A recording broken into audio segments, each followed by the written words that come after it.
Neuschwanstein Castle in Bavaria. The noble seaside resorts on the island of Usedom. The Spreewald Nature Reserve in eastern Germany. The medieval town of Quedlinburg.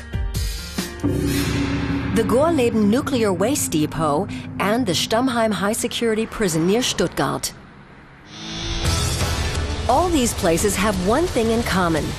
Bernd Imgrund says they are must-see locations. The writer spent 3 months on the road looking for what he considers Germany's most important places. The aim was to find Germany's most important and most beautiful places, and places that represent something, whether it's part of German history or something to do with sports or culture. I had to do a lot of sorting out. Germany isn't small. In the end, I was left with 101 different places. One of Germany's most visited tourist sites was always going to be on the list. Cologne Cathedral is an impressive example of Gothic architecture. Apart from its impressive size, its cultural and historical importance cannot be underestimated. That starts with its importance as a center of Catholicism throughout the Middle Ages, that lives on in these walls right up to modern art. Look at the Richter window, for example. The window was designed by the renowned German artist Gerhard Richter. It's made up of more than 11,000 pieces of stained glass. The idea of a travel guide offering rankings isn't new on the German book market. They sell well. Tourism expert Guido Sommer says they're in tune with the times. People want their information filtered for them. Nowadays, people want things compressed. They want to know what the top 10 things are, and then they want to see them. They probably can't take more time or don't want to look any deeper. Guido Sommer wants to know why certain tourist sites make it into the guides while others don't. There's plenty to argue about.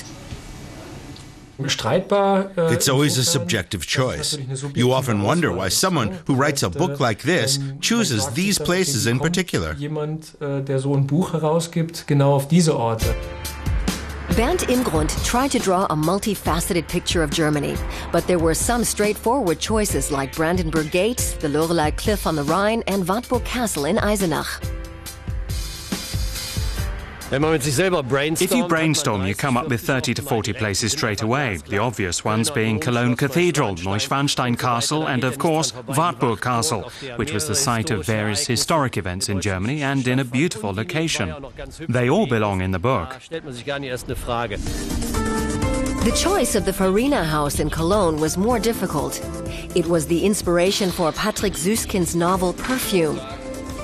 The perfume maker Johann Maria Faria created one of the best-known German products here 300 years ago, Eau de Cologne.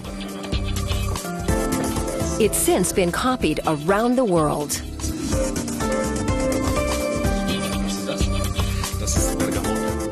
Eau de Cologne is at least as famous as BMW and Mercedes.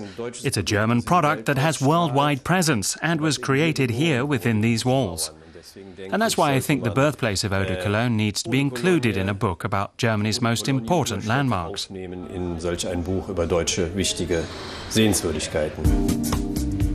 Imgrund's book is not a normal travel guide. The author does not describe places, he tells stories. He also has some useful tips for holidaymakers. Always drink what the locals are drinking. Eat what the locals are eating and keep your eyes open when you're going through different places. Don't just pay attention to things you think you know. Take an interest in things that seem unfamiliar. This summer, Bernd Imgrund will be on a quest to find the 101 most interesting bars in Germany.